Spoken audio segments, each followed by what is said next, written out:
से लगा नहीं, मास्क लगा हुआ है ना सबके, तो एक बार थोड़ा सा जोर से आवाज आ जाए, गुड मॉर्निंग एवरीबॉडी।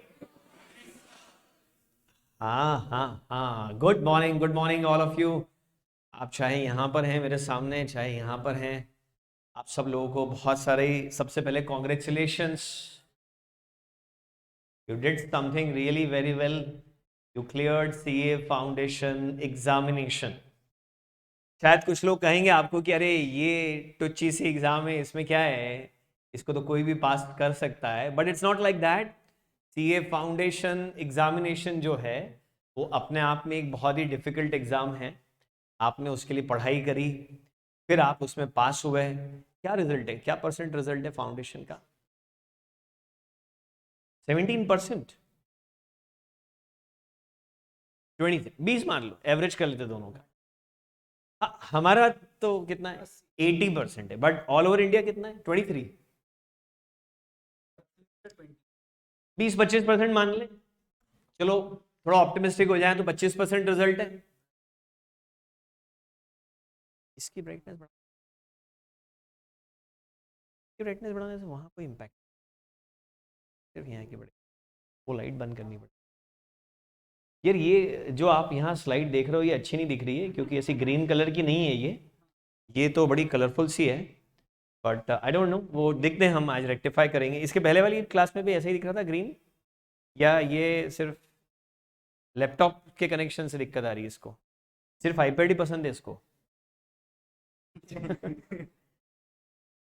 अच्छा हो जाएगा सेट ना। हाँ वही वही मैं कहा ना, थोड़ा सा अपने को मालूम है ठोक पीट क्या किसको कैसे चलाते हैं। हाँ मतलब हम पिछले 20-25 साल से ही काम कर रहे हैं, बच्चा नहीं पढ़े ठोक पीट के और पढ़ा दो, पास हो जाता है, चार्टर्ड अकाउंटेंट बन जाता है, विल यू बिलीव मी। अच्छा मुझे यहाँ देखना पड़ेगा ना, ये कैमरा इधर है, मैं वहाँ देख रहा था। एक दिन का मुझे थोड़ा टाइम दीजिए, I will get adjust my self, क्योंकि अभी तक मैं घर से अपने खुद के छोटे से स्टूडियो से पढ़ा रहा था, वहाँ का सेटअप थोड़ा अलग था, यहाँ का सेटअप थोड़ा सा अलग है, बट कोई बात नहीं, आपके मेरे दोनों के लिए आज एक नया एक्सपीरियंस है। 1-2 दिन में हम सीख जाएंगे, फेमिलियर हो जाएंगे, फिर ये जो आप ऐसे चुपचाप से बैठे हुए हैं ये भी सब सुधर जाएगा, फिर आपकी नटखट हरकतें चालू हो जाएगी। आज मुझे कहना पड़ेगा बोलो बोलो बेटा, ऐसे उदास क्यों बैठे हो, बोलो प्लीज। कल से बोलना पड़ेगा या एक हफ्ते बाद बोलना पड़ेगा, चुप हो जाओ नालायकों, मैं पढ़ा भी लूँ थोड़ा तो अच्छा रहेगा। इनको बोलना पड़ेगा फालतू के डाउट पोस्ट मत करो इमोशन आइकन बना बना करके, ऐसा भी मुझे करना पड़ेगा। वो गायब हो गए बच्चे मेरे मैसेज, वो मुझे दिखा दो। ये तो थोड़ा छोटा कर दो इसको, हाँ इसको थोड़ा, हाँ ये बात है जोरदार। Screen is not visible, laptop की स्क्रीन दिख नहीं रही, अरे अब सब दिखेगा, आप देखो पूरी दुनिया दिखाऊंगा मैं, चिंता मत करो बिल्कुल। अरे रे रे रे, 1 मिनट, नहीं मैं ठीक कर दूंगा इसको।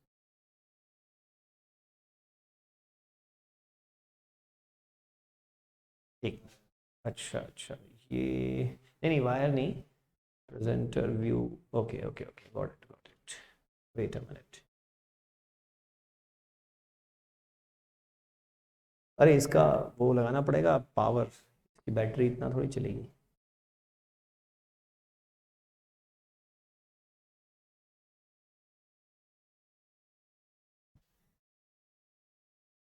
ठीक है, ओके, ग्रेट। जो ऑनलाइन बच्चे बैठे हैं उन लोगों को ये स्क्रीन नज़र आ रही है जो मेरी स्क्रीन है, नहीं आ रही? तो फिर ये प्रेजेंटर व्यू आएगा ना तो दिक्कत आएगी, तो प्रेजेंटर व्यू हटा देता हूँ मैं, 1 मिनट, तो शायद चलेगा। Check slide show, use presenter view हटा देता हूँ, अब चलेगा, अब चलेगा।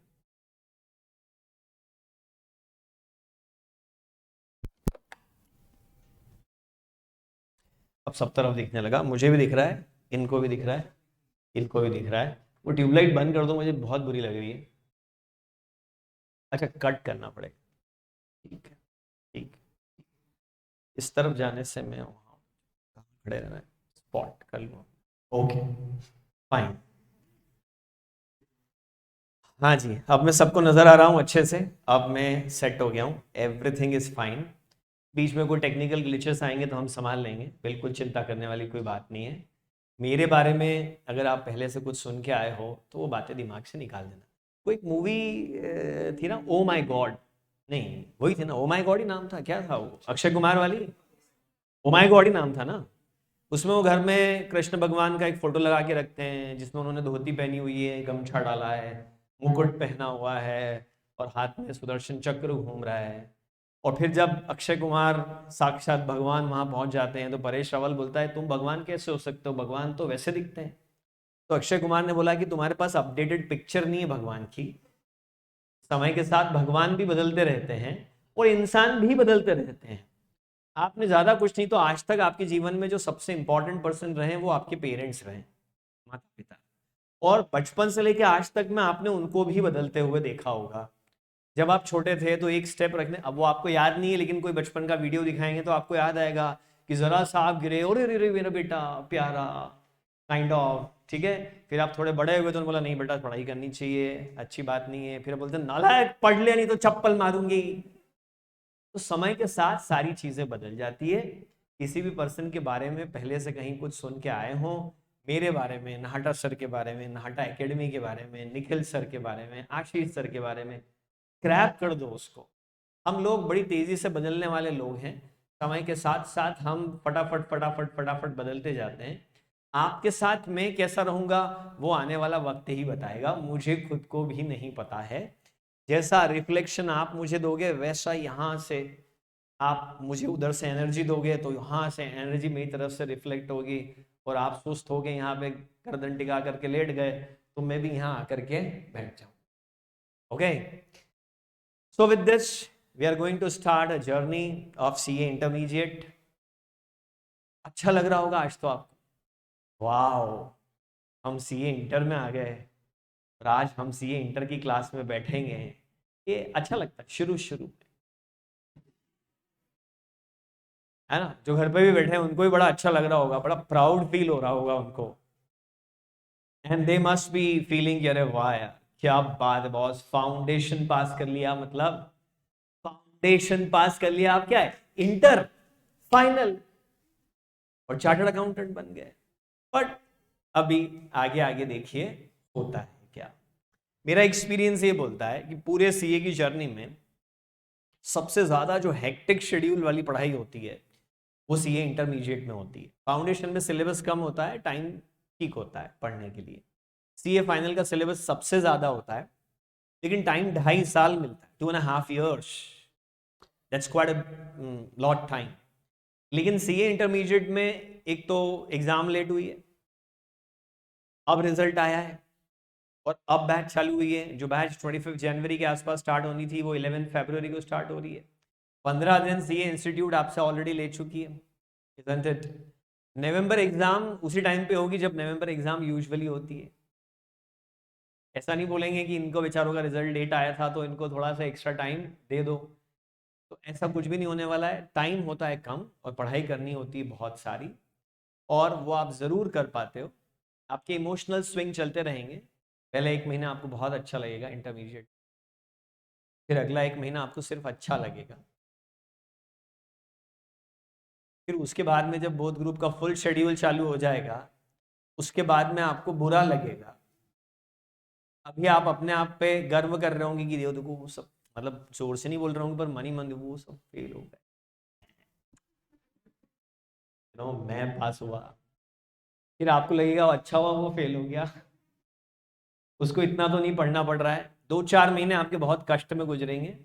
You will be facing a lot of problem. Sir क्या हेक्टिक शेड्यूल है, इतनी पढ़ाई करनी पड़ती है, हम पढ़ पढ़ के पागल हो गए सर, हम भी इंसान हैं, वी आर नॉट रोबोट्स, हम मानव अधिकार आयोग में चले जाएंगे आपके खिलाफ।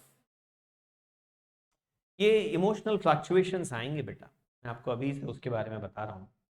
और फिर उसके बाद में फिर जब थोड़ी पढ़ाई हो जाएगी फिर थोड़ा अच्छा लगने लगेगा, जैसे क्लासेस कम होना चालू होगी then you will start feeling good. फिर जैसे ही पूरी क्लास खत्म होगी तब अचानक बहुत टेंशन हो जाएगा कि हे भगवान मैं घर पे हूँ 24 घंटे, 2 महीने बाद 1 महीने बाद मेरी एग्जाम है और मेरे को अपने आप से ही पढ़ना है, कोई हैंड होल्डिंग नहीं, अपनी मर्जी से पढ़ना है, कोई प्रेशराइज नहीं कर रहा है। तो अब बहुत बुरा लगेगा, आप प्रेशर लाइक हेल, बहुत बुरा।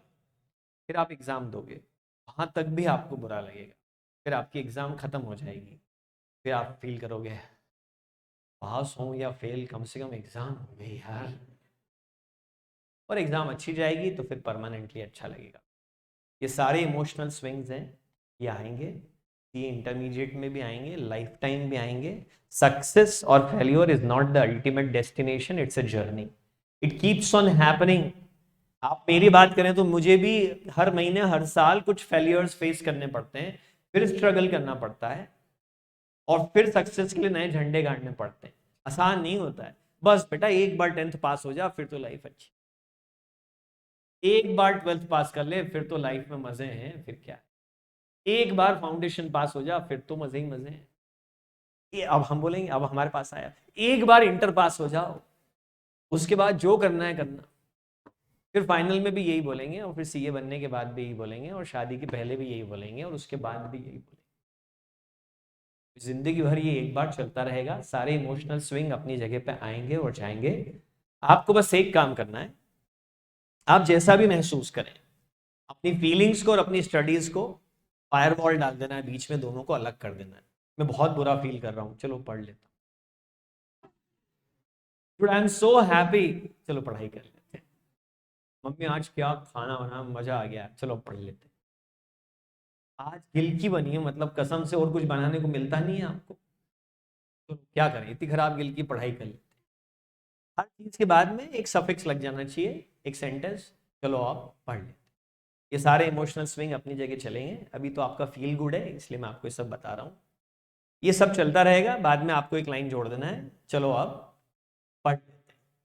कोर्स कब तक कंप्लीट हो जाएगा? अरे क्या जवाब आया, मतलब यार क्या मतलब, रिद्धि मतलब रिड RID, आपने मतलब दिल जीत लिया मेरा। आप बोलो, मतलब हम तो डिलीवर करने की ऐसी कैपेबिलिटी रखते हैं कि आज चालू करो यहाँ से उठो ना आप। क्या आप अकेले बैट्समैन हो? हम तो बहुत सारे बॉलर्स हैं। 24 घंटे आज से पढ़ना चालू करें, 2 महीने में कोर्स खत्म, उसके पहले आप खत्म। कोर्स हो जाएगा बेटा, डोंट वरी। कोर्स में टाइम लगेगा, कोर्स टेक्स इट टाइम, मतलब हमारी डिलीवरी स्पीड पे कुछ भी डिपेंड नहीं करता है, ये आपके एब्सॉर्प्शन स्पीड पे डिपेंड करता है। We are capable of delivering it in 24 hour also, and in 10 months also, and in 2 years also. तो it's up to you, course कब खत्म हो जाएगा। ये जो गाड़ी में आप बैठ गए हो ना, इसका एक्सेलरेटर और ब्रेक आपके पास है। गाड़ी के बारे में थोड़ा पता हो, 4 व्हीलर के बारे में, इसका क्लच आपके पास है, गियर आपके पास है, एक्सेलरेटर आपके पास है, ब्रेक आपके पास है। सर आप क्या कर रहे हो फिर यहाँ? स्टीयरिंग, सही डायरेक्शन देना हमारा काम है, बाकी रोकना चलाना आपका काम है। आप जैसे चाहोगे कोर्स खत्म होगा, बट फिर भी मान लो जिस तरह से बैच अब चालू हुई है, तो आपके पास सेल्फ स्टडी के लिए लास्ट में 2 महीने से ज़्यादा का टाइम नहीं बचता है। उससे ज़्यादा मिलना भी नहीं चाहिए। More time you have, more time you waste. मेरे साथ तो ऐसा हो जाता है, हम थोड़ा रिलैक्स हो जाते हैं, ज़्यादा टाइम हो ज़्यादा वेस्ट कर देते हैं, कम टाइम हो तो हमारे एकदम सिर पे तलवार लटकती है, पूंछ में आग लगती है, फिर हम दौड़ते हैं, फिर हम अच्छा काम करते हैं। ठीक है ना बेटा? चलिए, तो let's cut this crap and come to the point. Do you want to ask something?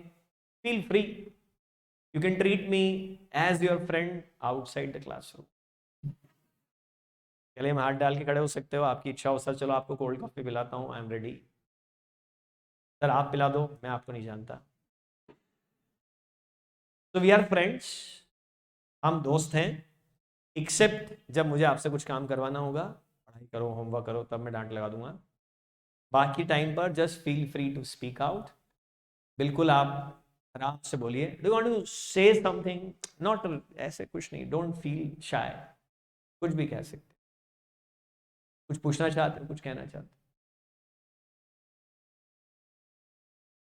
इधर, but sir will get the sufficient time for revision. हाँ बेटा बिल्कुल मिलेगा। सर आपकी एज, यार क्या बच्चे हैं यार,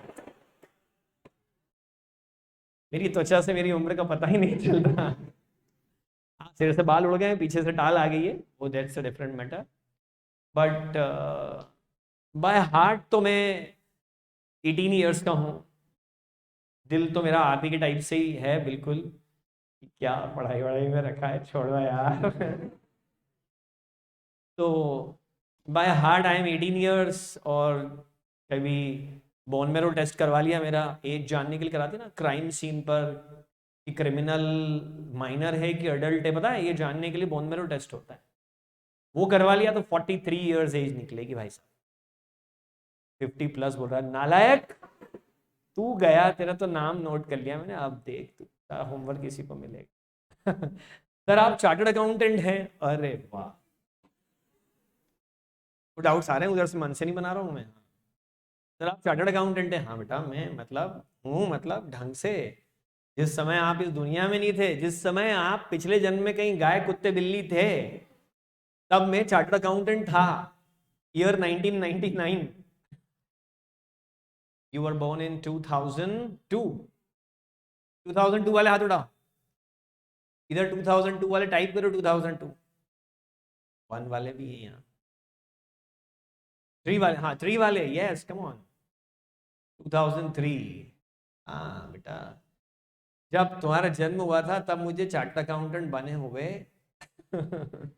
4 साल हो गए थे, एक बोल रहा 90 साल के हो। पढ़ाने का एक्सपीरियंस तो उतना ही हो गया बेटा, जैसे कि 90 साल से पढ़ा दिया हो, इतना सारा पढ़ाया है। और कुछ, you are really good communicator, समय बताएगा। ठीक है बेटा, ओके। आप लोग नहीं कुछ बोलना चाहिए? मैंने एक बात देखी है कि ऑनलाइन वाले बच्चे बहुत खुल के पूछते हैं। आप भी ऑनलाइन वाले, ऑफलाइन से वाले मतलब नहीं, जब आप बिहाइंड द कंप्यूटर बैठते हो ना तो आपको डर नहीं लगता है, क्योंकि यहाँ नजरें चार हो जाती ना यहाँ। जैसे आपने बोला sir I want to ask something, मैंने आपकी तरफ देखना चालू कर दिया, हाँ अरे सर देखो तो मत कम से कम मेरी तरफ।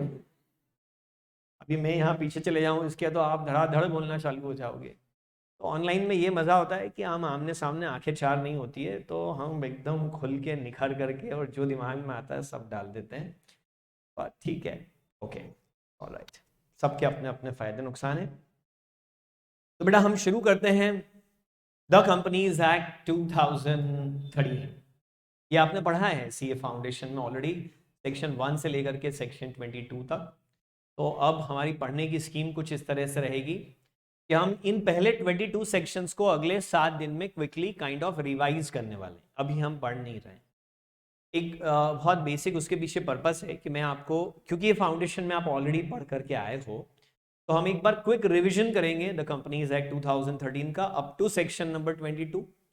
और उसके बाद फिर मैं कोई और सेक्शन का सीक्वेंस चालू करूंगा, मे बी सेक्शन 43 और मे बी सेक्शन 53 ऑनवर्ड्स। ठीक है, और towards the end of this batch हम 1 to 22 को वापस एक बार डेप्थ में जाकर के पढ़ेंगे। तो अगले 7 दिन हम पढ़ाई नहीं कर रहे हैं, अगले 7 दिन हम क्या करने की कोशिश कर रहे हैं, रिविजन सिर्फ। तो ये जो पहले 7 दिन का मेरा स्टाइल ऑफ टीचिंग है, it's going to be different. ये थोड़ा स्पीड में आएगा, धड़ाधड़ डिलीवरी चलती जाएगी। और उसके बाद जब हम कुछ नया स्टार्ट करेंगे तब हम बड़े इत्मीनान से पढ़ेंगे। इन 7 दिन की क्लास के पीछे पर्पस है कि सारे बच्चे एट पार आ जाएं। एक बैच हम लोग की ऑलरेडी चल रही है जिसको हमने अर्ली बर्ड नाम दिया था, जो बच्चे फाउंडेशन की एग्जाम के तुरंत बाद ज्वाइन हो गए थे। तो एक बार आप और वो एट पार आ जाएं as far as companies law is concerned, फिर हम कुछ इस तरह से चैप्टर स्टार्ट करेंगे कि आगे देखते हैं। हम कुछ इस तरह से भी प्लान कर रहे हैं कि एक प्योर ऑनलाइन बैच कर देंगे, एक प्योर ऑफलाइन कर देंगे, सो दैट हमारा अटेंशन फोकस भी डिवाइडेड ना रहे, दोनों जगह पर एक साथ आ जाए। तो आप सबको एक बार हम एक पार लेके आ जाएं, फिर सारे सब्जेक्ट में एक एक नए चैप्टर चालू होंगे, जिससे कि यहाँ से कोई ऑनलाइन में शिफ्ट होना चाहे या वो अर्ली बर्ड में शिफ्ट होना चाहे, या अर्ली बर्ड से कोई यहाँ शिफ्ट होना चाहे, और उसके बाद एक प्योर ऑनलाइन हो जाएगी और एक प्योर ऑफलाइन हो जाएगी। अर्ली बर्ड के कुछ बच्चे भी आपके साथ आकर के बैठना चाहते हैं तो उनको भी हम आपके साथ में ले लेंगे। तो ये एक वार्म अप एक्सरसाइज है अगले एक हफ्ते हमारी, लेकिन इसका ये मतलब नहीं है कि आपको घर पे नहीं पढ़ना है, आपको पढ़ते रहना पड़ेगा। ठीक है, पढ़ने का तरीका हमारी ये होगा, आपको यहाँ पे नोट्स मिलेंगे, फिजिकल कॉपी ऑफ नोट्स आपको दी जाएगी once you get register yourself, obviously, मतलब this is the process. Registration करना पड़ेगा, पैसे देने पड़ेंगे, कि नीचे से अकाउंटेंट की परमिशन आएगी कि yes this student is registered, तो फिर नीचे एक नोट्स डिपार्टमेंट है, वो आपको नोट्स इशू करेगा। मेरा उसमें कोई रोल नहीं, मैं अपने नोट्स उनको दे चुका हूँ, अब वो और आप आपस में बुक करेंगे। लेकिन सर तब तक के लिए हम क्या करेंगे, अभी तो 6-7 दिन, मतलब 2-3 दिन बाद हम रजिस्टर होंगे व्हाटएवर। तो उसके लिए आप मेरा एक मोबाइल एप्लीकेशन है जिसका नाम FM/TM है। कुछ बच्चे यहाँ से फाउंडेशन पढ़े हुए हैं NPS से, उन्होंने उस समय पर भी डाउनलोड किया था। एंड्रॉयड ऐप है, तो जो लोग एप्पल वाले हैं उनको थोड़ी दिक्कत आएगी। How many Apple people? 1 2 okay. मैंने भी आईपैड खरीदा था पढ़ाने के लिए, 1,10,000 रुपए दे करके, फुल्ली लोडेड, एकदम जबरदस्त वाला। बनी नहीं मेरी और उसकी आप। मैंने एक दिन पूरा सुबह से रात तक बैठ करके 12 घंटे उसको चलाया, एप्स भी खरीदे उसके ऊपर। Then I realise I am not an Apple person. 60,000 रुपए में बेचा 1 साल बाद, पढ़ा रहा, के दुख हुआ होगा, नहीं हुआ, कोई बात। तो मुद्दा ये है कि वो एप्पल पर नहीं है ऐप, ऐप का नाम है FMBYTN। इधर का भी एक ऐप है, उसको भी आप डाउनलोड कर लेना, वो भी आपको बता दिया जाएगा। बट वो मेरे नोट्स वहां ऑलरेडी डले हुए हैं इसलिए बता रहा हूँ। FM financial management, BY is by, TM Tarun Mahajan. FM/TM आपको प्ले स्टोर पे एक ऐप मिल जाएगा, उसको आप डाउनलोड कर लेना। स्पेशली जो बच्चे ऑनलाइन अलग अलग सिटीज में बैठे हैं उन लोगों को तो नोट्स पहुंचने में और थोड़ा सा टाइम लगेगा। ओके, तो FMBYTM नोट कर लीजिए आप, FMBYTM कंटिन्यूअस है पूरा। नोट भी क्या करना है, मोबाइल फोन निकाल करके टाइप करके देख लो प्ले स्टोर में, एक ऑरेंज कलर का आइकन आ जाएगा, डाउनलोड कर लो। डाउनलोड करने के बाद आज शाम को उसमें साइन अप कर लेना।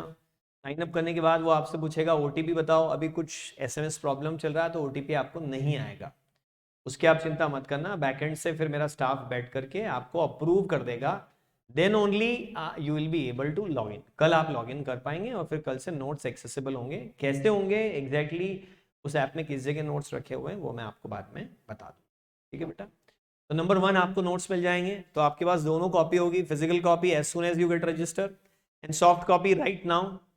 राइट नाउ तो नहीं बट कल तक तो आपके हाथ में वो भी होगी। पढ़ने के लिए दोनों सोर्सेज हैं। अरे आप मोबाइल लेके कहीं बस स्टैंड पे खड़े और आपकी पढ़ाई करने की इच्छा हो जाए अचानक, तो क्या करोगे,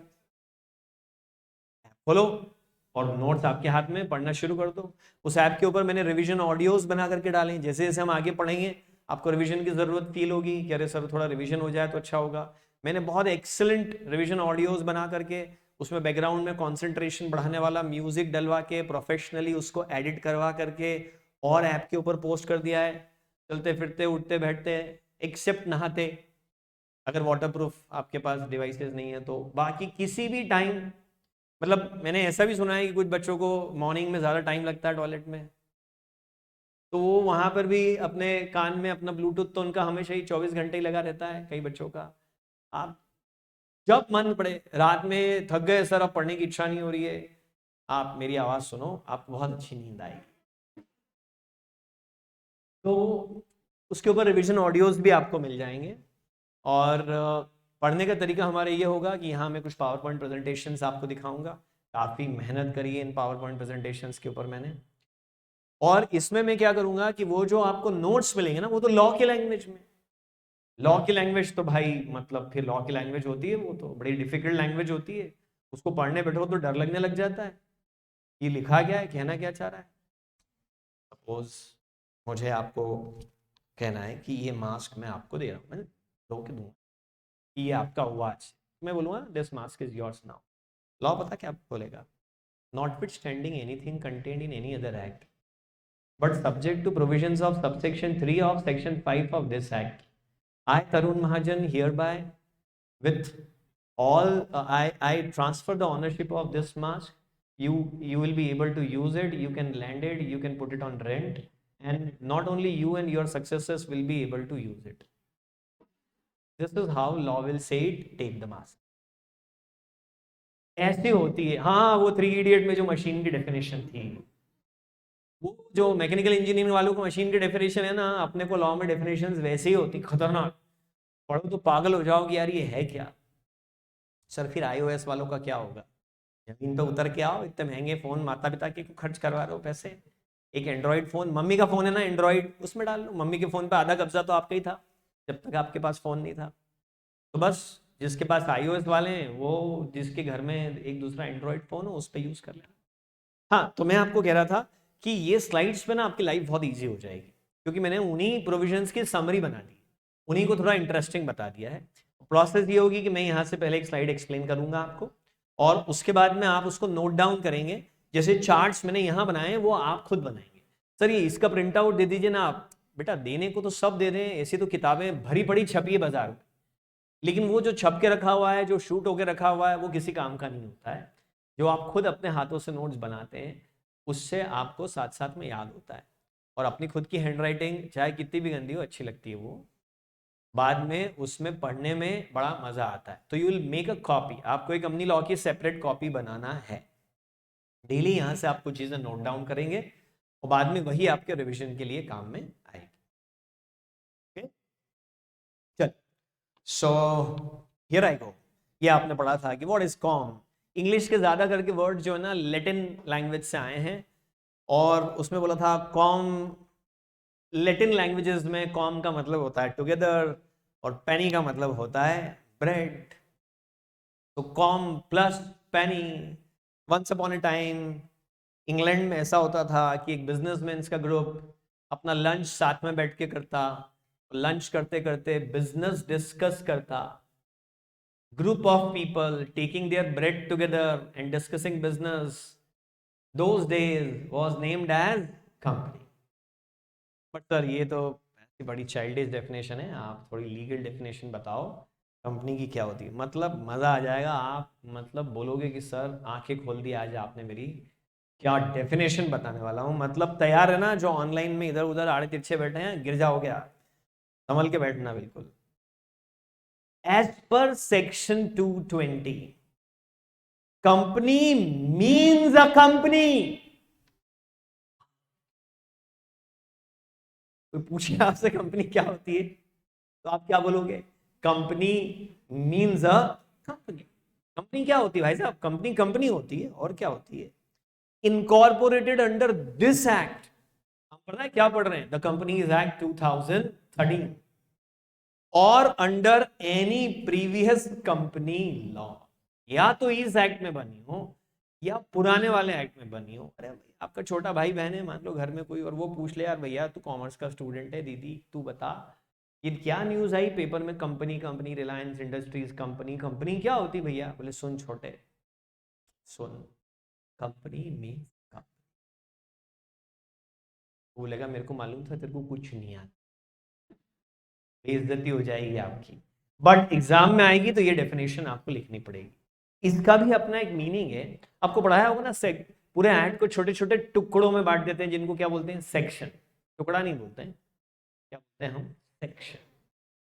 और उन सेक्शंस को और बांट दो तो क्या बनती है? Sub section. और ऑनलाइन वालों सब सेक्शन को और बांट दें तो क्या बनता है? आप भी बोलो, उनको नहीं सुनाई देगी आपके पास। क्लॉज। Exactly exactly. और क्लॉज को और बांट दे तो क्या बनता है? Sub clause. तो ऐड को ऐसे छोटे छोटे टुकड़ों में बांट देते। सोचो आप पिज्जा खाने जाओ, पिज्जा क्या सुनना पसंद करोगे? रे बहुत प्रोनाउंसिएशन का लफड़ा आजकल, क्या बोलूं? Was that correct pronunciation? Pizza, pizza. हाँ दैट वॉज करेक्ट ना, लास्ट वन। ये भी गलत था। मैं तो पिज्जा खाऊंगा भैया, हड्डा वाला। बहुत डिफिकल्टी आती है यार ये बोलने में, मतलब खाना इतना आसान है, बोलना बहुत ही मुश्किल है। सोचो वो 20 इंच का थिन क्रस्ट खाकरा है यार अपना, मतलब आपने ऑर्डर कर दिया और उसमें कट लगे हुए नहीं है, और बोले एक साथ हाथ में उठा करना। 20 इंच की बात कर रहा हूँ, 12 इंच की नहीं बात कर। और फिर आप उसको खाने की कोशिश करो, वेरी डिफिकल्ट। लेकिन जब उसके छोटे पीसेस बनते हैं तो इट बिकम्स इजी। लॉ बनाने वालों ने भी यही करा, छोटे छोटे पीसेस में बांट दिया, और उनको बोला सेक्शन, और बांटा तो सब सेक्शन, और बांटा तो क्लॉज, और बांटा तो सब क्लॉज, फिर नहीं बांटा। फिर बढ़ता भी है तो उसको पॉइंट बोलते हैं। इसके अलावा लॉ में होते हैं एक्सप्लेनेशन, इलस्ट्रेशंस, प्रोविजो, ये सारी बातें लॉ में होती है। तो ये सेक्शन 2 क्लॉज 20 में क्या बोला है? Company means a company incorporated under this act. जिसका रजिस्ट्रेशन इस एक्ट में हो सिर्फ वही कंपनी होगी। अगर मैं अपने नाम में कंपनी लगा लूं तरुण महाजन एंड कंपनी चार्टर्ड अकाउंटेंट, तो नहीं चलने वाला बेटा, उससे काम नहीं चलेगा। मैं कहूं तरुण महाजन एंड कंपनी, सारे चार्टर्ड अकाउंटेंट्स की फर्म में नाम में अक्सर ही क्या लगा हुआ मिलता है? And company. M Mehta and company, Mahesh C Solanki and company, S B Batliboi and company, F Ferguson and company, Abhishek Pahwa and company, Abhishek Parwal and associates. ये सब लोग अपने नाम में क्या लगाते हैं? कंपनी। बट नाम में कंपनी लगाने से कोई कंपनी नहीं होता है। कंपनी वो है जो इस एक्ट में रजिस्टर्ड हो जाए। क्या हो जाए? रजिस्टर्ड हो जाए। या फिर पुराने एक्ट में रजिस्टर हुई हो। भाई ये तो 2013 में एक्ट आया, ये अपने देश का पहला एक्ट तो था नहीं। इसके पहले कंपनीज एक्ट 1956 था। उसके पहले द इंडियन पहले पहले अपने देश में ना नाम में एक्ट में आगे इंडियन लगाते थे, क्योंकि अपने देश में दो तरह के लोग थे ना, एक इंग्लैंड वाले भी थे और अपन भी थे, तो याद रखना पड़ता था उनको कि ये इंडिया वाले लोगों का कानून है। Indian companies act, Indian contract, ऐसे इंडियन इंडियन लगता था। आजकल नहीं लगता है जो भी एक्ट बनते हैं, क्योंकि इंडिया का ही लॉ इंडिया में ही बना है, क्या इंडियन लगा के अलग से बता। तो उसके पहले था द इंडियन कंपनीज एक्ट 1913, उसके पहले था द इंडियन कंपनीज एक्ट 1882, उसके पहले था द इंडियन कंपनीज एक्ट 1860, और उसके पहले भी कंपनीज एक्ट थे। बहुत पुरानी जर्नी है ये। ईस्ट इंडिया कंपनी हमारे देश की पहली कंपनी थी, वहां से चली आ रही है ये जर्नी। इसलिए बोल रहे हैं पुराने एक्ट में अगर कंपनी रजिस्टर हुई हो और इस एक्ट में भी कैरी फॉरवर्ड होकर चली आ रही हो, उसको भी कंपनी मानेंगे, और इस एक्ट में रजिस्टर हुई है उसको भी क्या मानेंगे, कंपनी। पता है आप सब लोग जो अब सुबह से शाम तक यहाँ बैठोगे हार्ड बेंचेस पर, फाउंडेशन तो घर के गद्दे पे निकल गया, बिस्तर पर, सोफे पर लेटे हुए, और खुद कई बार तो खुद को नहीं समझ में आ रहा है कि मैं लेटा हूं कि बैठा हूं। ऐसे बड़े कंफर्ट में, कुछ तो अभी भी वही है इसमें से, है ना। कुछ लोग जो ऑनलाइन वाले वो अभी ऐसे लेटे हुए ही पढ़ रहे होंगे, ऐसे विष्णु भगवान जैसे शैया पे। बट आप जो हार्ड बेंचेस पे आप सुबह से शाम तक बैठोगे ना यहाँ पे, आपकी बॉडी के पोस्चर को, रीढ़ की हड्डी का बड़ा फायदा होगा। लेकिन मुद्दा ये कि इतना संघर्ष आप क्यों करोगे? जवाब है you want to get registered. अगले 4 साल you will be struggling to get yourself registered. एक रजिस्टर्ड होना पता है किसको बोलते हैं? किसी रजिस्टर में आपका नाम आ जाए उसको बोलते हैं रजिस्टर्ड। रजिस्टर में नाम आ गया तो क्या बोलते हैं? रजिस्टर्ड। ऐसी फालतू बातें मत बताया करो हमें इंटर, तब बताऊंगा आपको, जो पहले से आता है वो रिवीजन मानना। तो अब मुझे एक बात बताओ, आप रजिस्टर्ड हो, आप भी एक जगह रजिस्टर होने की कोशिश कर रहे हो, सोचो और बताओ भाई, चैट विंडो में भी बताओ। अभी आईसीआई के एक रजिस्टर में आपका नाम है, पर वो वाला रजिस्टर में नहीं, दूसरे वाले रजिस्टर में जाना चाहते हो। कहां नाम है और कहां जाना चाहते हो? Online guys, and you also. हाँ, अभी स्टूडेंट वाले रजिस्टर में नाम है, और आप चाहते हो कि नाम यहां से उछल के और मेंबर वाले रजिस्टर में आकर के बैठ जाए। तो मैं एक दिन आईसीआई दिल्ली के ऑफिस में घुस जाऊंगा रात को 2:30 बजे, उधर रजिस्टर में अपना नाम लिख के आऊंगा एकदम रेड कलर के पेन से, फिर हो जाऊंगा नहीं नहीं नहीं, that's not the right way to get yourself registered. पढ़ाई करो, एग्जाम दो, पास हो जाओ। जब पास हो जाओ तो इंस्टीट्यूट बोले कि अच्छा पास हो गया, चल पैसे निकाल। तो अब बोलूँ मैं पास हो गया, मेरे को पैसे दो। नहीं, मेंबरशिप फीस दो, सर्टिफिकेट ऑफ प्रैक्टिस फीस दो, वो पैसे जमा करो और रजिस्टर कराओ अपने आप को। उस रजिस्टर में एक बार आपका नाम आ गया ना, फिर मतलब आपको बहुत मजा। ये भी रजिस्टर होने की ही बात हम कर रहे हैं, लेकिन कौन सा एक्ट में रजिस्टर्ड है? या तो इस एक्ट में या फिर पुराने एक्ट। ये रजिस्टर कहाँ रखा हुआ है? ये रजिस्टर एक आदमी के पास, पता है, मतलब मैंने इसे आदमी मतलब लेडी भी हो सकती है, नॉट जेंडर बायस। तो एक आदमी के पास ये रजिस्टर रखा हुआ है, मतलब किसके पास रजिस्टर यार? दो मिला के यार, गलत होगा तो गलत हो जाएगा, लेट इट बी। किसके पास रजिस्टर? एग्जैक्टली exactly, रजिस्टर किसके पास रखा है? रजिस्ट्रार के पास रखा हुआ है, रजिस्ट्रार ऑफ कंपनीज। अब देश में 12 लाख कंपनियां होंगी कम से कम, एक रजिस्ट्रार को इतना काम दे दो तो बेचारा काम के बोझ से मर जाएगा। तो सरकार ने बोला बहुत सारे आरओसी बैठा दो, 200 किलोमीटर के डिफरेंस पे। नहीं नहीं, ऐसा नहीं, एक स्टेट में आरओसी, आरओसी किसका शॉर्ट फॉर्म है? रजिस्ट्रार ऑफ कंपनीज का। तो एक स्टेट में एक आरओसी बैठा दो आप, लगभग कहीं कहीं एक स्टेट में 2 भी है, कहीं 2 स्टेट का मिला के 1 भी है, बट मोटे तौर पे एक स्टेट में एक आरओसी बैठा दिया और बोला कि तेरे पास लोग आएंगे, अगर उनके कागज बराबर निकले ना तो उनका नाम रजिस्टर में लिख लेना, उनको एक सर्टिफिकेट दे देना, उस दिन से वो कंपनी कंपनी मानी। ये है कंपनी की एक ट्रू डेफिनेशन। ओके, फिर इसके बाद में जब हम थोड़ा इसमें आगे चले तो पर क्या हो रहा है इस डेफिनेशन से कंपनी की, हाँ इसको नोट करना चाहेंगे आप, प्लीज नोट इट डाउन। या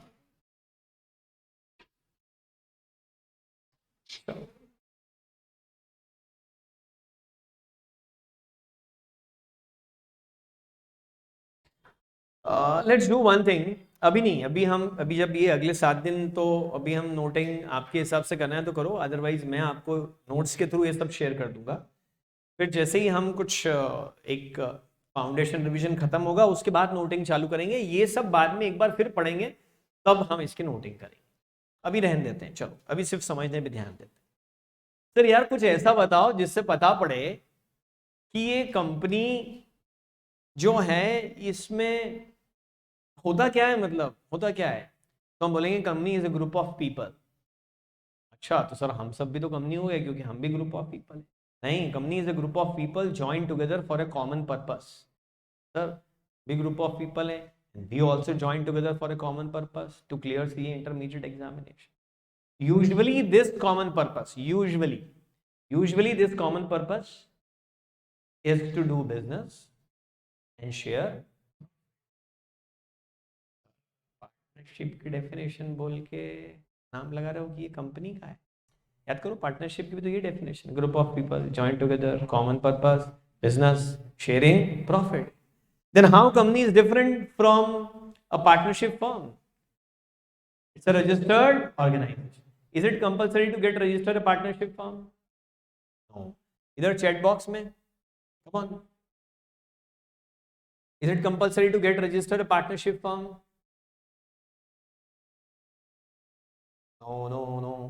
No. Okay, fantastic. It's not compulsory, but can you get it registered if you wish to get it registered? Optional है, कराना है कराओ, नहीं कराना है तो मत कराओ। प्रोप्राइटरशिप का रजिस्ट्रेशन होता ही नहीं। क्यों? प्रोप्राइटरशिप एक्ट 1968 में क्या बोला है फिर?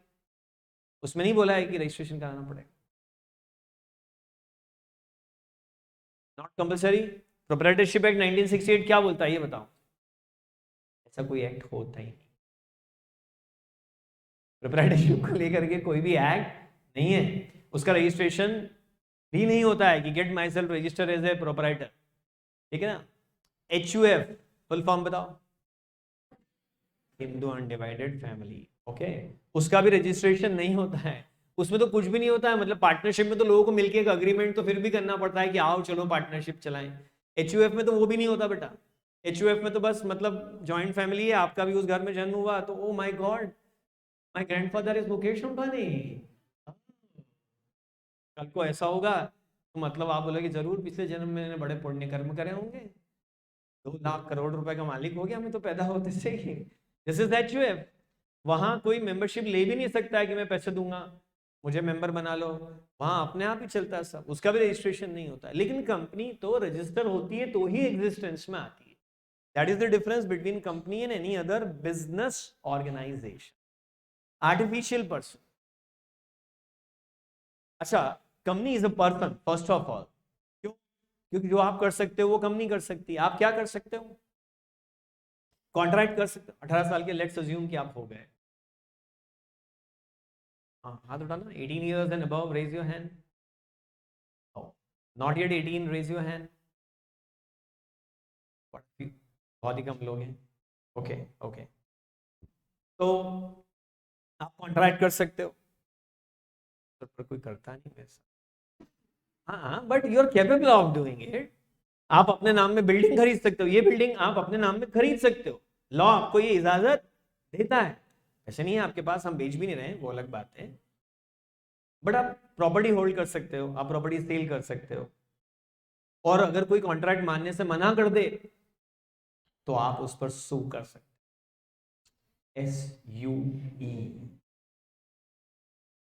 हाँ, ब्रिटिश इंग्लिश अमेरिकन इंग्लिश सबके प्रोनाउंसिएशन अलग अलग है। कोई स्यू कहता है, कोई सू कहता है, कोई क्या कहता है। अगर सामने वाला कॉन्ट्रैक्ट मानने से मना करे तो उस पर सू कर सकते हो आप, और आप कॉन्ट्रैक्ट मानने से मना करो तो वो आप पर सू कर सकता है। ये सब चीजें बताती है कि आप एक पर्सन हो। कॉन्ट्रैक्ट कर सकते हो, सू कर सकते हो, प्रॉपर्टी बेच सकते हो, प्रॉपर्टी खरीद सकते हो, प्रॉपर्टी होल्ड कर सकते हो। It means you are a person. Company भी यही सब कर सकती है। तो company is also a person. और कुछ काम हैं जो आप कर सकते हो, कंपनी नहीं कर सकती। हाँ, ये सही लिखा ध्रुव ने, it can do all things which a natural person can do. It can do all the things which a natural person can do. नहीं नहीं नहीं नहीं नहीं नहीं, it can not do all things which a natural person can do. मैं बताऊं, आप बताओ। आहा, शादी। और आजकल वो तो रेडियो पे चल रहा है कि आई एम सिंगल एंड क्या चल रहा है, being single is my right. अरे मैंने बोला राइट क्या है, तो तेरी किस्मत खराब है।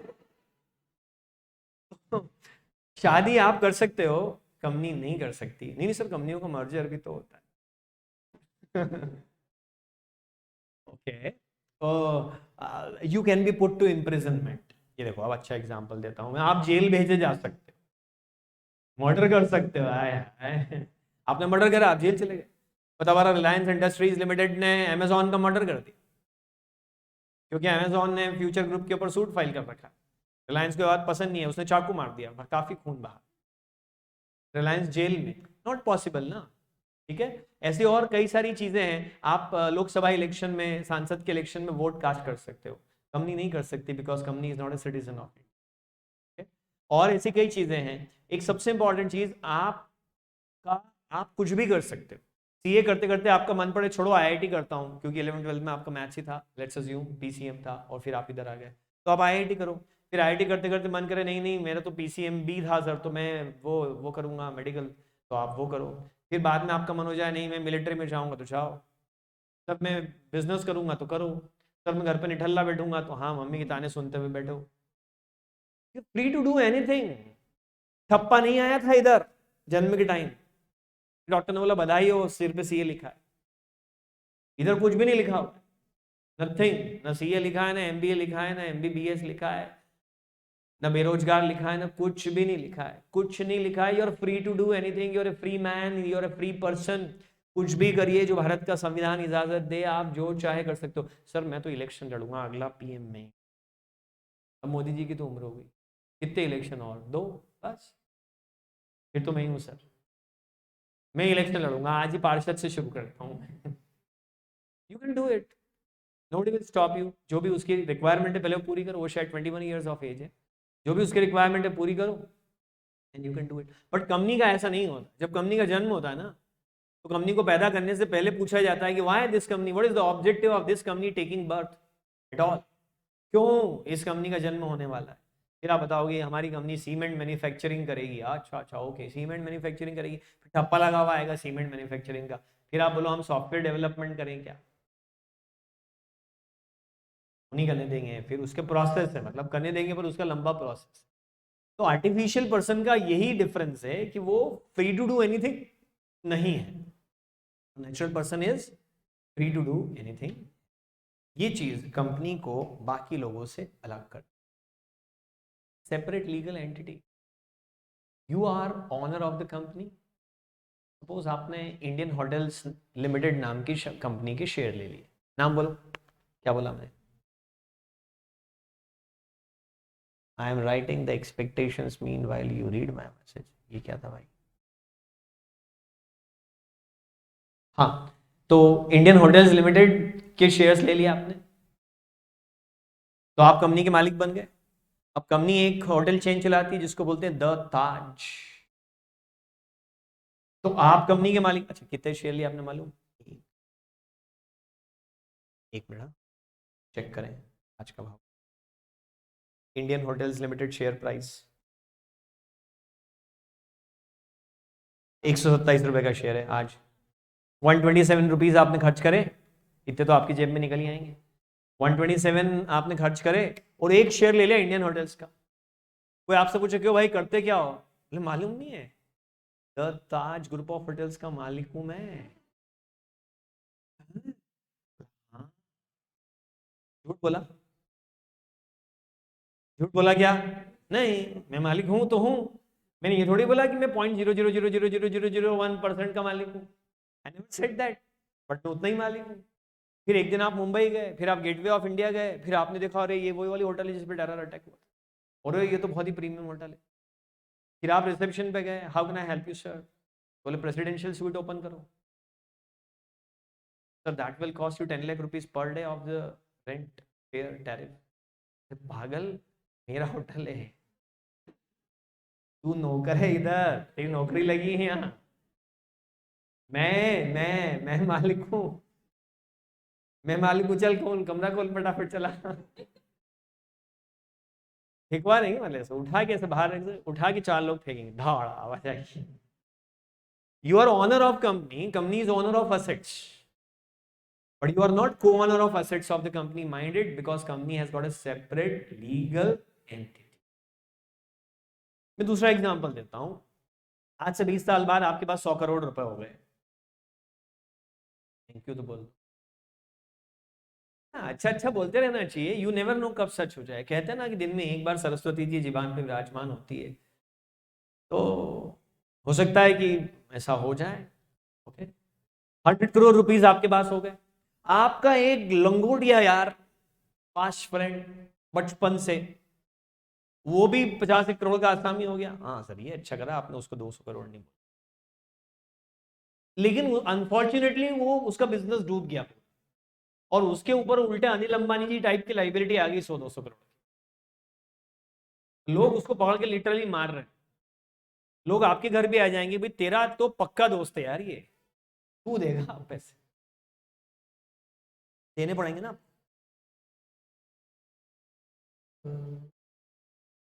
ऑनलाइन वालों पैसे देने पड़ेंगे ना ध्रुव। इसमें एक फायदा और होता है, नाम दिखता है, मैं आपके फेस देख पा रहा हूँ, पर कल से आप नेम टैग पहन के रखो यार, मास्क पे नाम लिखवा लो ना, आइडिया सर्च, मास्क पे नाम लिखवा लो, so that I can look at you and I can call you with your name, so थोड़ा अच्छा पर्सनल, मुझे भी अच्छा लगता है। तो एनीवेज, अब यार एक तो ये कैमरे के सामने खड़ा होना बड़ी तकलीफ का काम है, मैं कहीं जा नहीं सकता हूँ। ओके एनीवेज, तो अब क्या हुआ कि आपको पैसे नहीं देने पड़ेंगे, बोलो यस देने पड़ेंगे, यस और नो। दोस्त है पक्का जिगरी, सेपरेट लीगल एंटिटी है, उसकी लाइबिलिटी मेरी लाइबिलिटी।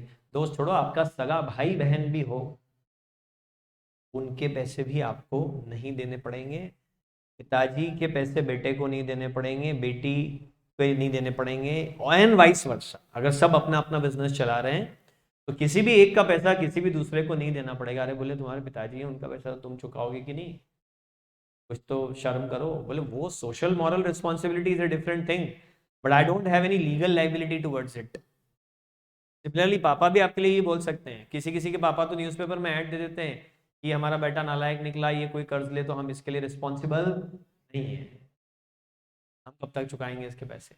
सेपरेट लीगल एंटिटी, आप अलग हो, आपका दोस्त अलग है, ध्यान रखना इस बात। कोई दोस्त आपको रास्ते से भटकाए ना, चल मस्ती करते हैं, पढ़ाई में क्या रखा है, अरे ये जो तेज दिमाग वाले बच्चे होते हैं ना ऐसे ही करते हैं, इनको तो एक बार में सब समझ में आता है, दूसरों को भटकाते हैं, मस्ती करते हैं, और आसपास वाले सोचते हैं कि हम भी मस्ती करते हैं, उनको नहीं मालूम है कि वो रेंचो और अपन राजू हैं। तो थोड़ा सा ध्यान रखना है इस बात का। बहुत ब्रिलियंट बच्चे बहुत मस्तीखोर भी होते हैं, उनको मस्ती करने दो क्योंकि उनका दिमाग तेज है, अपन तो भैया मेहनत कर करके पास होने वाले लोग हैं। मतलब मैं अपने लिए बोल रहा हूँ, आपका नहीं मालूम, हो सकता है आप बोले।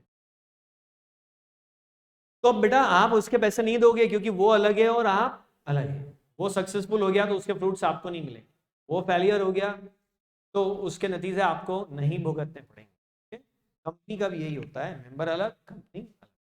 अगर मेरा शेयर फुल्ली पेड है ना, तो मुझे तो कंपनी को कोई पैसे देने की भी जरूरत नहीं, भले कंपनी डूबती है तो डूब जाए। Separate legal entity. Perpetual succession, partnership में एक पार्टनर मरा तो फर्म का डिसोल्यूशन, पढ़ा है साहब ने, गलत बोल क्या? पार्टनर की डेथ होने पे फर्म का क्या होता है? Dissolution, unless otherwise stated in the partnership deed. जब तक ये पार्टनरशिप डीड में कुछ और नहीं लिखा हो तब क्या होता है, पार्टनर गया तो फर्म डिसॉल्व। अगर कंपनी में ऐसा होने लग जाए तो रिलायंस इंडस्ट्रीज लिमिटेड का दिन में 10 बार वाइंडिंग अप होगा, साल में 4000 बार 5000 बार वाइंडिंग अप करना पड़ेगा, रोज मरेगी आरआईएल। 12 लाख करोड़ की देश की सबसे बड़ी कंपनी रिलायंस इंडस्ट्रीज लिमिटेड का उठाने का नोटिस रोज न्यूज़पेपर में आएगा। आज रिलायंस का उठाना अगेन, पुनः घर पे रह के श्रद्धांजलि दें, क्योंकि 50 लाख शेयर होल्डर है। इंदौर की पॉपुलेशन है 30 लाख। आपको लगता है यहाँ एक डेथ रोज होती होगी? इंदौर में अंतिम संस्कार करने की कम से कम 25 जगह होगी। कुछ शमशान होंगे, कुछ क्रिश्चियन वो क्या बोलते हैं कब्रिस्तान होंगे, कुछ मुस्लिम कब्रिस्तान होंगे। रोज का टर्नओवर सबका 10-10 का है कम से कम। तो 25 जगह 250 लोग, अरे उठाने कॉलम पढ़ लिया करो यार, 50 लोग तो न्यूज़पेपर में ही देते हैं। 100 लोग तो रोज मरते हैं 30 लाख में से, तो 50 लाख में से 250 लोग तो रोज मरेंगे। अगर उस पर कंपनी बंद होने लग जाए,